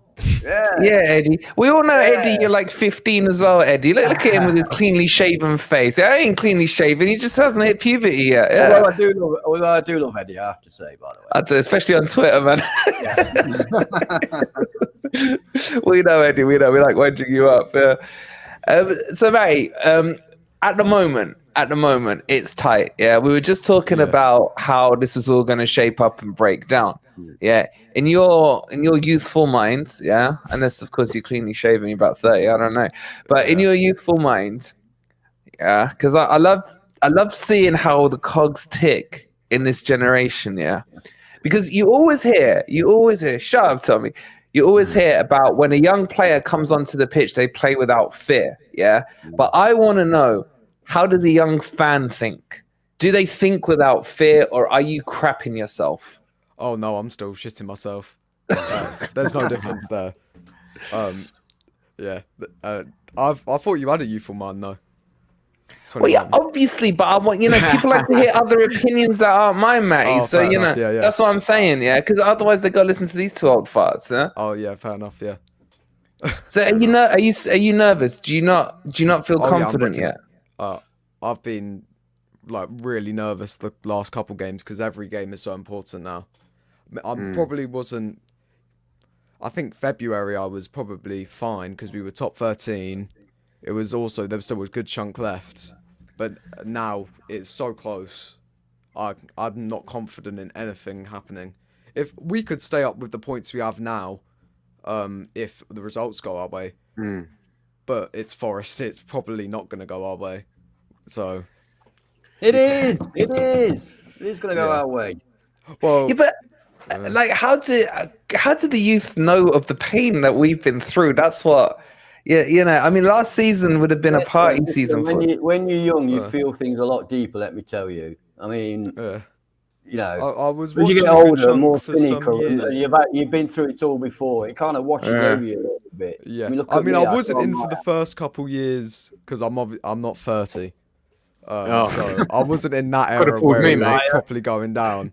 But I've been alive most of the Championship era where it was just stagnant for ages. So you lived the Stoke one, yeah? Oh yeah. Okay. All right. So he has felt pain. I shouldn't have said the S word. Yeah. All right. So you do have elements of pain. Something at the time, but I remember it. Bloody hell, man. That's kind of Sorry if I'm making this. Yeah, I was about 7 when that one happened, and I was about 9, I think, when that one happened. Oh, 9, right? Yeah. That hurt. I didn't hear it. My hearing aids playing. I'm just wondering if we should have got parental permission before we got Matty on. I don't know, mate. How old are you? I'm not. Listen, at Forest, we go our grumpy old Reds young, mate. Yeah, man. Exactly. Yeah, all right. So you're saying you're worried about the next 2 games, right? Realistically, and be honest, do you see us getting anything out of Arsenal and Palace? Palace, I agree with you what you said. I was watching the Palace game and they look really good, and it scares me. I don't know how that fossil of a human being is carrying. Don't talk about Ant like that. You just scare me. Ant like that. Right. Let me just stop you here, Matty. Right.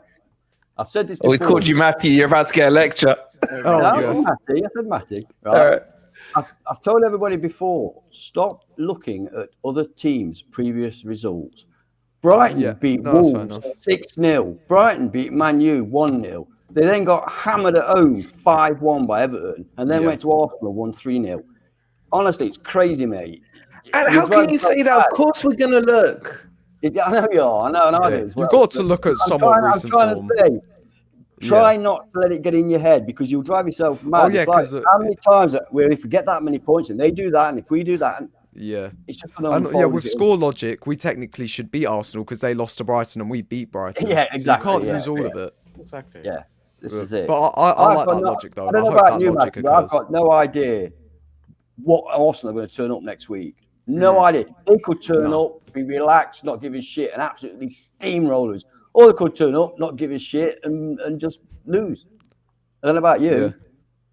I don't know. Yeah, it depends on Arsenal's mentality because obviously they're going to be gutted. Such a young squad.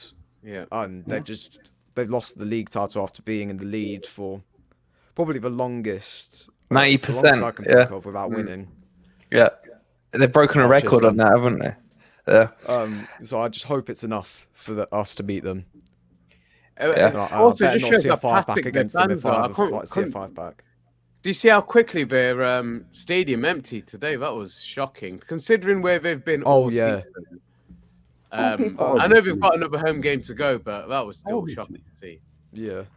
Oh, and because they know that was their one moment to sort of keep up. Well, their last couple of games have been that moment, but they don't have that now. So, yeah. Do you see us getting anything from? Yeah, look at Arsenal. Look at Arsenal. They went to Newcastle and shut up, Arsenal, brilliantly. Yeah, I know, Yeah. but we're playing them next, Wolverine. I don't know if you know. Okay. They went and played brilliantly. And who are you supporting, Anne? Who are you be backing at? At the second to third most difficult place to go, and won 2-0. They come home, played against Brighton, and got hammered by a team that's. But they had something to play for. They had something to play for against Newcastle. They don't anymore. You don't get like special award for second. They were still technically technically in it. I mean, I agree with what you're saying. That reality, that doesn't explain it. It doesn't explain it. Well, it does explain it, but it's. But like, City aren't losing a single game now. They're on form. They could win the Champions League. They are not going to be stepping down from it. And Arsenal, it doesn't matter. They could play perfect football, score 100 goals each game. Whoa, no, we don't want that, man. Our goal difference is bad enough as it is. But they could do that, and they still wouldn't win the league. So what's the point? They've got top 4. They probably have guaranteed second. I don't even know if Newcastle can catch them now. So they don't have much to play for.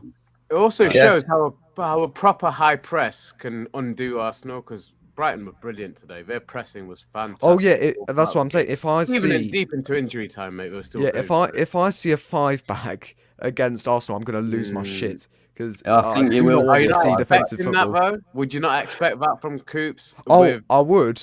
Yeah. I don't mean I won't be annoyed. I would love to see that 4-back of Aurier, Niakate, Felipe, and Lodi, and keep the rest of the attack the same, like against Brighton when Nico came off. Keep all of that, and I think we've got a perfect squad for them.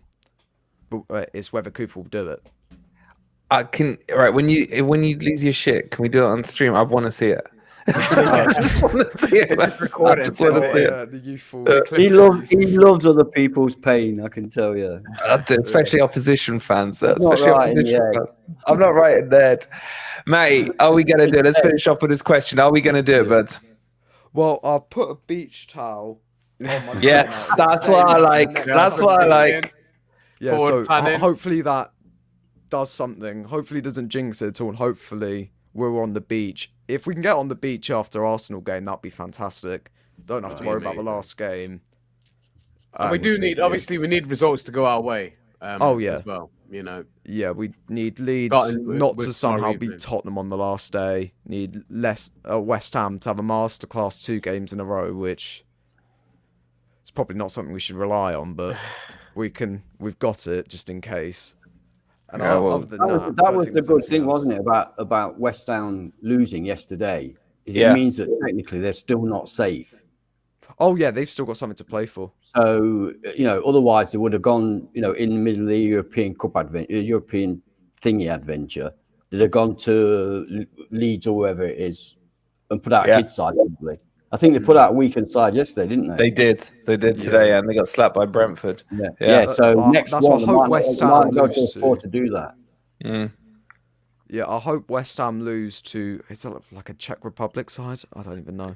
Dutch. It's a Dutch side. Relevant. AZ Aachen or something like that. Alka-Seltzer. Yeah. So hopefully they lose, or either they win and don't focus on it and actually play a proper team, at least for Leeds, because I think they're probably the most threatening compared to Leeds and Leicester. With Big Sam there, you don't know what's going to happen with him. He could get destroyed 5-0 one game and then win 2-0 the next game against a top 3 side. You don't know with him. Yeah. So we'll just see what happens and just hope we can get the beach towels out for after the Arsenal game and not after the Crystal Palace game. Yeah, not relying on. I'm gonna have to get the toilet paper out if it goes to Crystal Palace. So that's what I'm gonna have to do. Matty, as always, it's been an absolute pleasure, buddy, to have you on. I love having youth coming on here, man. It's good to know that the future of Forest is in safe hands, the likes of Matty, Stoney, and obviously myself. Yeah, Future of FFTV's in good hands, mate. By the looks of it. Exactly. Yeah, Matty, we'll see you lose your shit after the you see the team sheet on the Oh, yeah, Arsenal I'll game. record it. I'll record it and send the link. Send it to me on WhatsApp. Yeah. Cheers. Cheers, lads. All right, mate. Have a good one, man. Cheers. Thanks for your Cheers. time, bud. Speaking of the youth, look at this handsome chap. Oh, hello. You're right, God, guys. they're getting younger. How you doing, Si? Yeah, good. Sorry, I can't take myself seriously with these call center headphones on. Yes, It's the only thing I've got. Is it What is sound it, better? insurance Yeah, or cool. life insurance, mate? what are you selling? Yeah, I know. You guys with all your fancy setup, and I've just got this. Yeah. I've got a fancy setup, mate.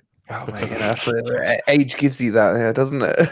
I see Matty with his setup. That looks impressive. Yeah, he's putting us all to shame. To be fair, Yeah. Mate, that's all the youth now. They just know their shit. Yeah, now. I know. But it's quite good, isn't it, Si? I mean, you're of my generation, but these guys are a little younger than me and you. Yeah, it's quite. They really are knowledgeable on Forest stuff, Yeah. aren't they? Back in my age, it was it's like Brian Roy. This. What? No, sorry. I mean like Lolly. It was Lolly, Lolly. yeah. we used to have to rely on Shoot magazine and Match and what else? Teletext, man. 442 and teletext. Yeah, but on the other hand, we weren't subjected to all the shit on Twitter and YouTube. Yeah. You got people like Instant us shit. spouting rubbish for hours on end.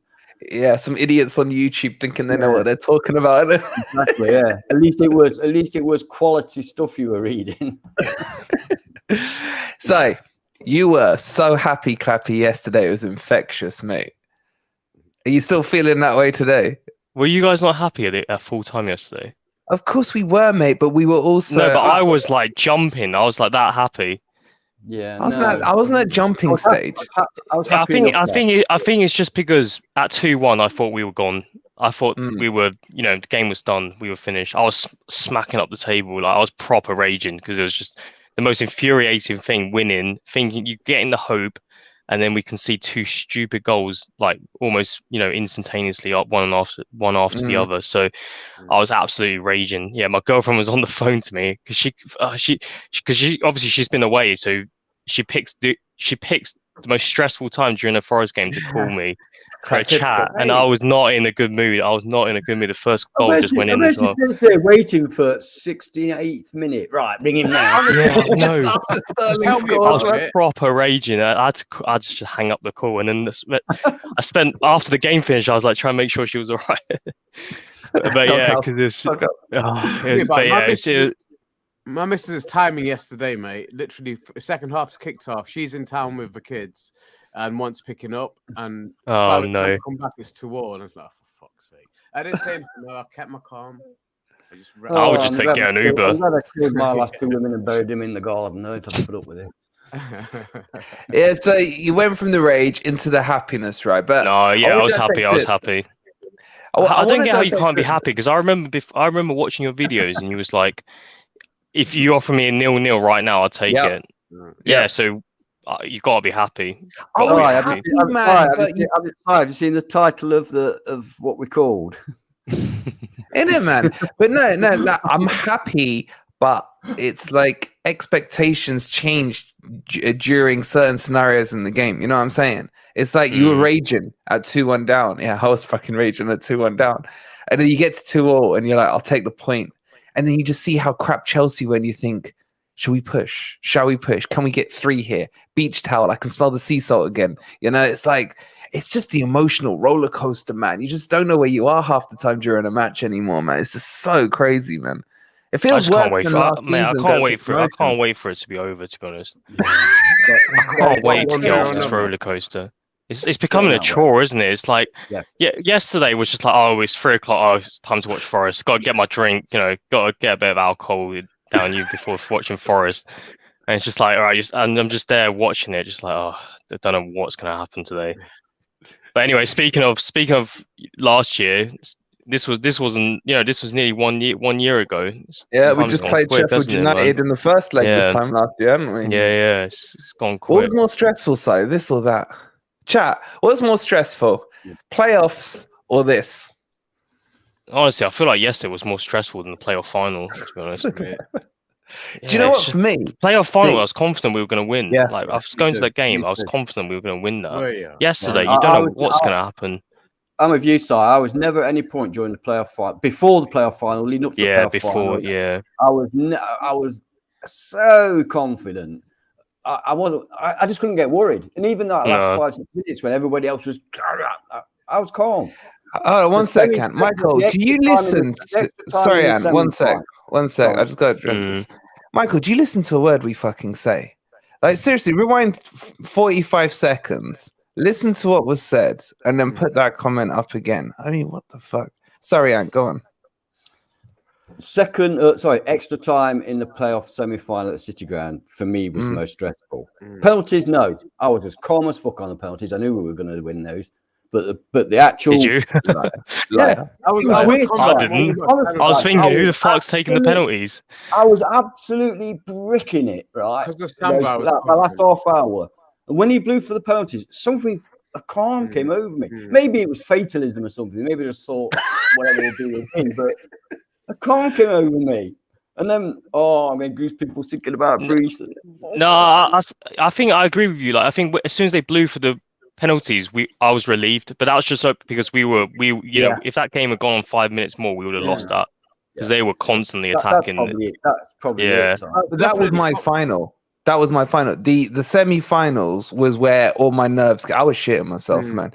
The only point I felt confident, because it was two-phased, wasn't it? It was. I remember going 2-0 up at their place and thinking they're never gonna get 3 goals against us, and then they get that corner goal in the 100 millionth minute, and you're like, "This is Forest, man."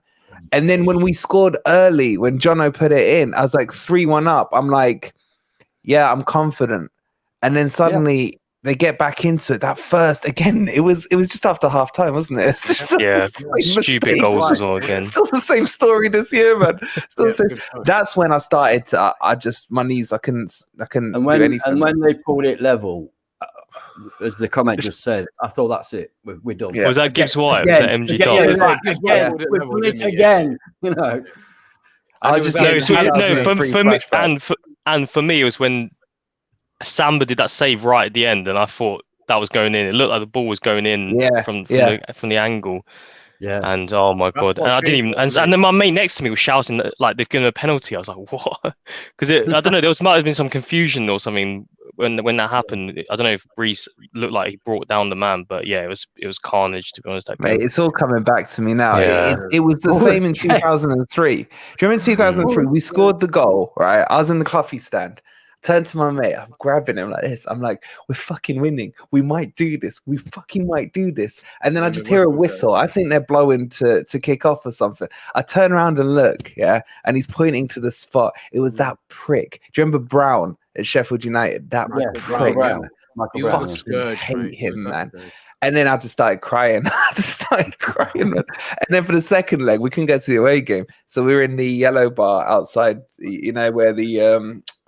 Nottingham Trent, just at the top there. It's not there, and it's Scream, whatever it's called.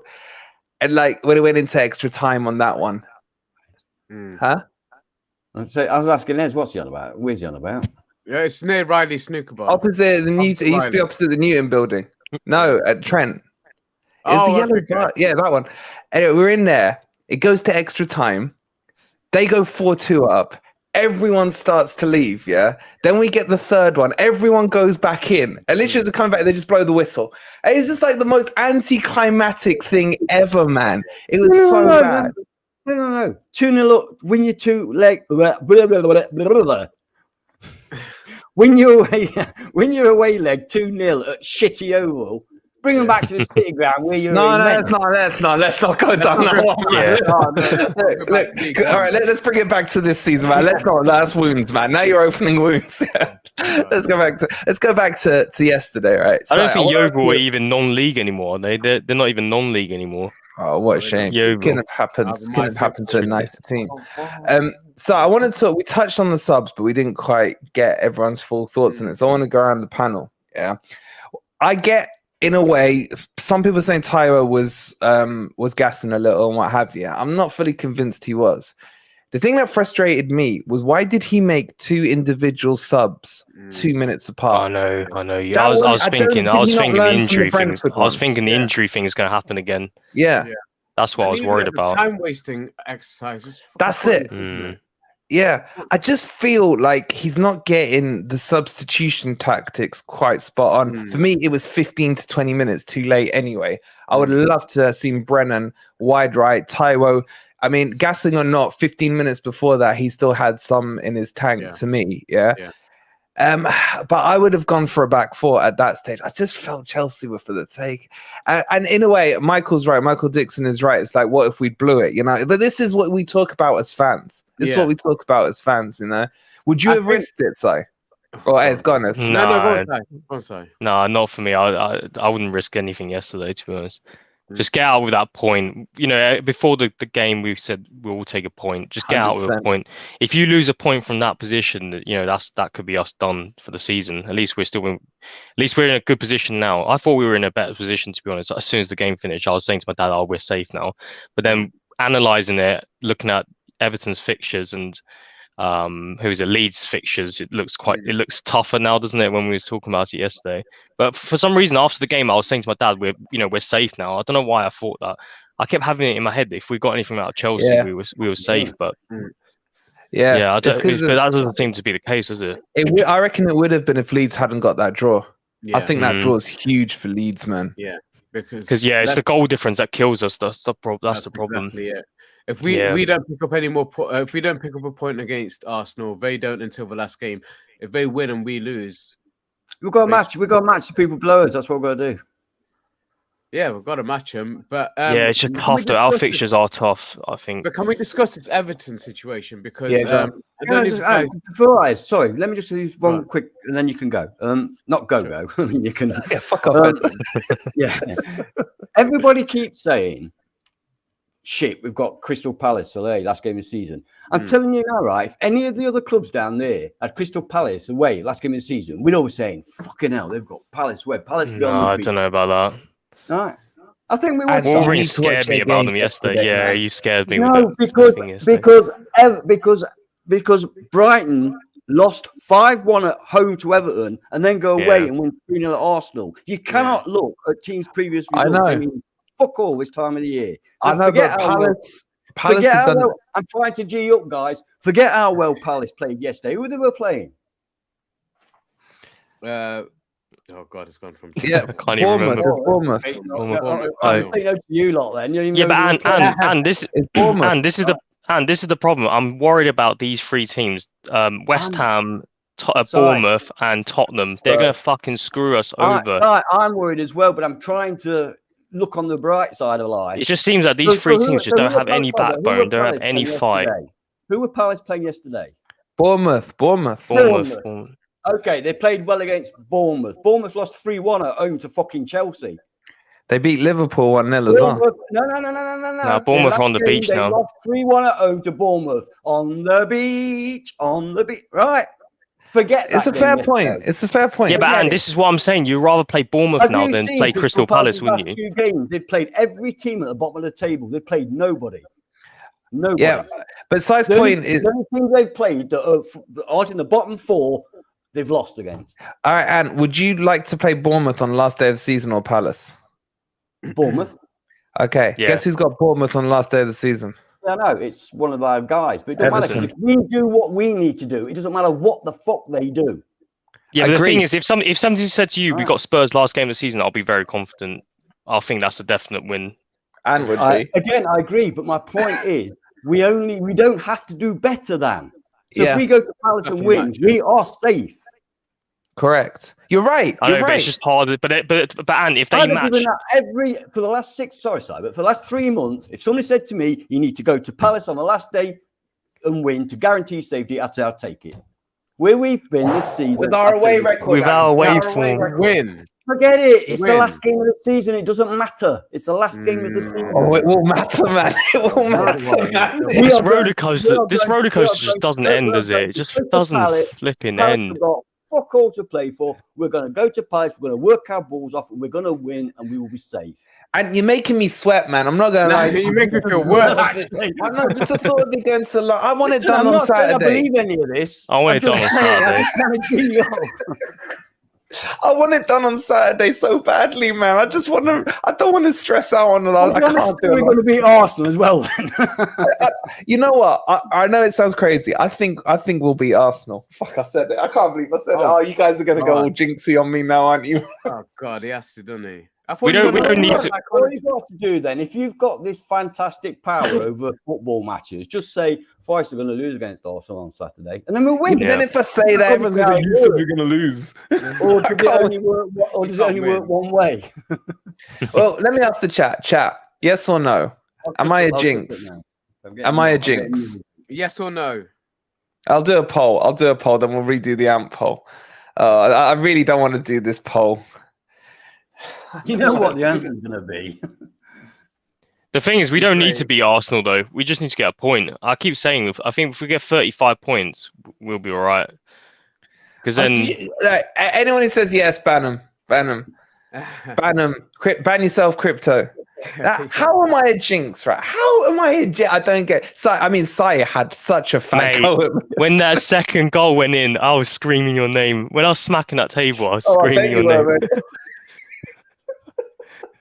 Along with some expletives, I imagine. Yeah. And my girlfriend was on the phone. They're all saying yes. They're all saying yes. And you don't believe I'm a jinx? No, I don't believe in any of that shit. Thank you. The first time we ever agreed. I don't believe any of that shit. It's not that. What about you, you prick? You made a whole video about it. You changed the title of it. It was supposed to be Wolverine for Jinx. It's just annoying, mate. It's for one player you call out, mate. It was just so fucking annoying, man. Yeah, it's never happened before. GOR scored, and I was like, Wolverine kept calling them out, and then he scored now. I called out Mope. Because I wanted GOR in the January, and you kept slagging him off, saying he's shit. And all this shit. Mate, he's been like their best player. It doesn't make him good. 74% of you are liars, right? They're saying yes. 25% are saying no. All right, so let's just play this out, right? If I am such a jinx, right? You even jinx roll to become a solid rock star. All right. If I am such a jinx, right? What do you want me to do for the Arsenal preview match? Do you want me to call them all worldies? Silence. Who are you asking? No, the thing is, Wolverine, you can't hear the chat, can you? It's written down. It was one of those, silences to build some tension and drama, man. Instead of doing it predictably, do it jinxly. Wolverine, you kept bigging up Felix, saying how good he is, and he missed a sitter, I think, or a couple of sitters. Okay, so then in that, okay, so if I call him out to be good. Oh, this is going to be the best preview show ever, man. People think it ain't FFTV. They're going to think it's AFTV, man. Let's face it, it's not difficult to call the Arsenal players good, is it? It's not a difficult. I do have a few that I think are shit, but shall I say them or not?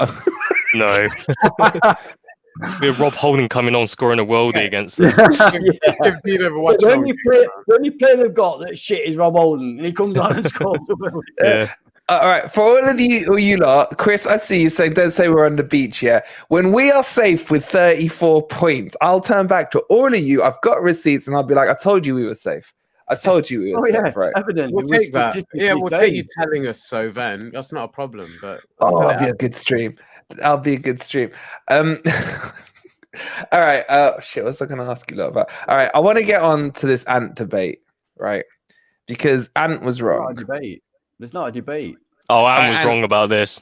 He was wrong, wasn't he, sir? He was wrong. I was right. I don't think you saw it, did you? No, thank God. Right, can I say my piece and then you can do what you like? Because I'm not going to respond because you're all wrong if you say I'm wrong. Go ahead. The floor is yours, Ant. The floor is yours. Right. And guys in the chat,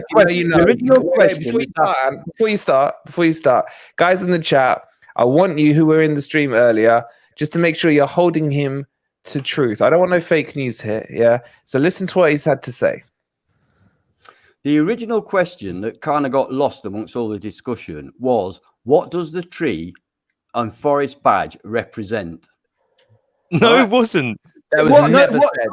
Simon, it was. That was the original question. Right, okay, I might have missed that. Okay. The name of the club afterwards. Okay. Never said. The question was, what does the tree and Forest badge, why have Forest got a tree in their badge? And I remember that. Sherwood Forest in capital letters. Other people put that, and somebody put no, it's because Forest are named after the fucking recreation ground, right? That's how it went. And I said, no, Wrong. it's Sherwood Fake Forest. news. Right. And you're lying, I man. said, let me finish. Right. So I knew I was right. You know how I know I'm right? Because I was fucking there when the badge was made. Okay. When the tree was So- planted. 1865. But I thought I'll just check because it just happened to be the 50th anniversary of that badge. Okay. And there's been a big celebration, and Forest have brought out a documentary about it. I shall quote, hang on, I shall fucking quote from the documentary. I'm kicking him. Right? I shall quote. David Lewis, a young designer from Cossall who was working at Nottingham Polytechnic, now known as Nottingham Trent University, who prevailed just 2 months later. The final version soon followed, and so the tricky trees were officially born. Lewis drew the famous tree, which symbolises Sherwood fucking Forest, as a tribute to Robin Hood's famous legend. He added 3 wavy lines which represent the River Trent, and soon 2 stars followed after the club's back-to-back European titles. Thank you, fuck off. You are so. I've never full of heard so much fake bullshit news. in my life. I Exactly. literally never heard so much I bullshit just in my fucking life. read from the official fucking Forest. Are you and look at And- them in the chat. They're all calling you fake Are you news. fucking mental or what? No, you are. You are. You're lying, deluded. mate. What I say then? Do you think Nick doesn't know why there's a badge in our emblem, man? Or do you think Nick asked? Come on, Nick. He's nothing to do with fucking Nick. He is. Yeah, but it was Twist that said it. Oh my God. A tree on their badge. No, it wasn't. Thank God. Thank God this is on Thank God YouTube. it's recorded. Yeah.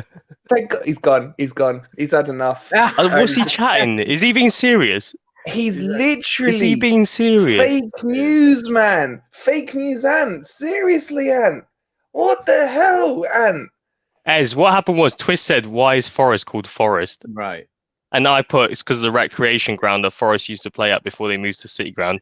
But before that, Ant put in caps Sherwood Forest, and now he can't admit that he was wrong. Now he's changed the narrative. Like Twist doesn't know why the badge exists. No, Wolverine. His defense first was the Forest Rec was called Forest Rec because of Sherwood Forest, and then that therefore Forest is called Forest because of Sherwood Forest. He was going around the houses with that, and then now he just completely changed it. I can't believe it. Fake news, man. Yeah, that's exactly what happened. He tried to change his answer from being Sherwood Forest, and then he played it. Well, it was called Forest Recreational Ground because of Sherwood Forest, and hence what Forest boomed out. Now he's talking about a badge. No one mentioned a badge. No one mentioned the badge. No got the history of a badge. Okay. The good thing is, guys, if you watch the rival watch along we did earlier, it's in the second half. I think the whole of the second half ended up being this debate. So skip. Yeah, I forgot the game was on. I literally forgot the football game was on. Yeah, looked up, it was 80 minutes gone. It was exploding. You could see the steam coming out of his ears. You could see on the keyboard like that, right? Make sure you're reading the comments on there if you want to watch it. Yeah, but no, it wasn't established in Sherwood because of Sherwood's son. It's not like. History lesson. We might have to do a video on this. I'll get Ant to do it. There you go, Keith. There you go. Get back on, Ant. Come on, Ant. Come on, Ant. Keyboard warrior, Ant. So that's what happened. That's what happened this afternoon. So was Ant right or wrong? Yeah, or on reflection, was Ant right or wrong? On reflection. Absolutely. Yeah, he does need to calm down, doesn't he? He does need to calm down. All right, so we've cleared that up. Right? I guess we'll call it there on that bombshell, man. It's been a great stream. I hope you guys have enjoyed it.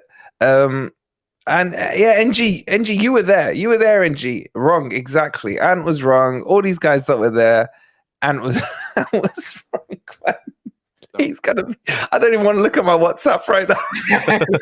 It's gonna be steam coming out of it, man. And just come back on, mate. Who cares? We'll call it there. We got. My God, the time has flown by. I got work in the morning and everything, guys. I hope you've enjoyed the stream. Please do hit that like button if you haven't already. Subscribe to the channel if you're new to Forest Fan TV. We'll be back tomorrow with the Leicester watch along, and Beat the Drop will be on Tuesday. I know a lot of you are looking forward to that. So we will catch you there. There's obviously hopefully a daily video out tomorrow as well. Thank you so much for watching. And come on, you Reds. You Reds. You Reds.